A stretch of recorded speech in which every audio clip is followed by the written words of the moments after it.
नमस्कार, NMF news देख रहे हैं आप। मैं हूं आपके साथ अभिषेक पुंडी।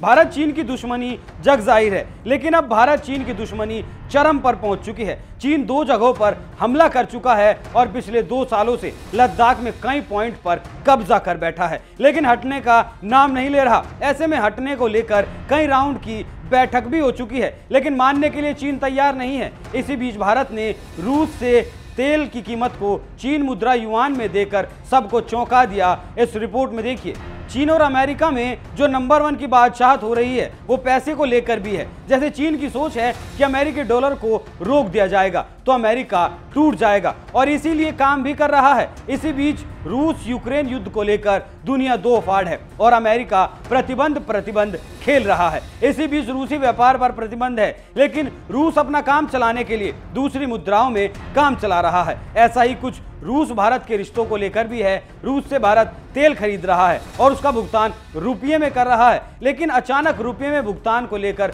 काफी दिक्कतें आने लगी, जिसका नतीजा ये हुआ कि भारत को फिर किसी दूसरी मुद्रा में भुगतान करना था। फिर क्या था, पीएम मोदी ने एक तीर से 2 निशाने लगा दिए।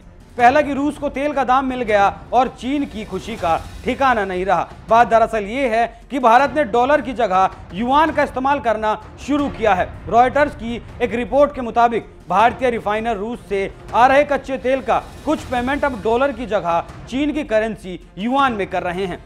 खबर में मामले से अवगत सूत्रों के हवाले से कहा गया है कि रूस पर लगे पश्चिमी प्रतिबंधों के चलते भारतीय रिफाइनर को ऐसा करना पड़ रहा है।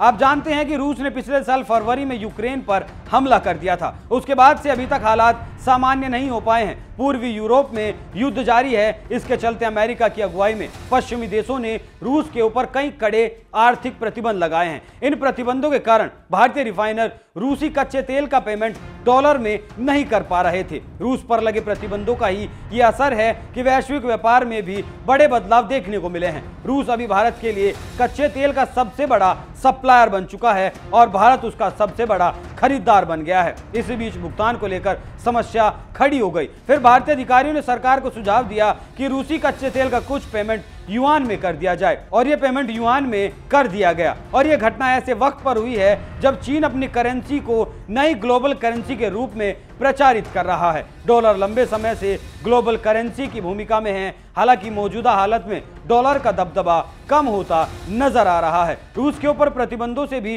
डॉलर का दबदबा कम हुआ है, जबकि युआन का महत्व बढ़ गया है और रूस के साथ व्यापार करने वाले देश युआन में व्यापार कर रहे हैं। तो आप समझ गए होंगे क्यों भारत ने एक तीर से 2 निशाने लगाए हैं और दोनों सटीक बैठे हैं। अब देखना यह होगा कि इसका रिजल्ट आने वाले वक्त में क्या रहता है, लेकिन भारत के इस दांव की सभी तारीफ कर रहे हैं। आप इस खबर पर क्या राय रखते हैं? अपनी राय हमें कमेंट कर जरूर बताएं। नमस्कार।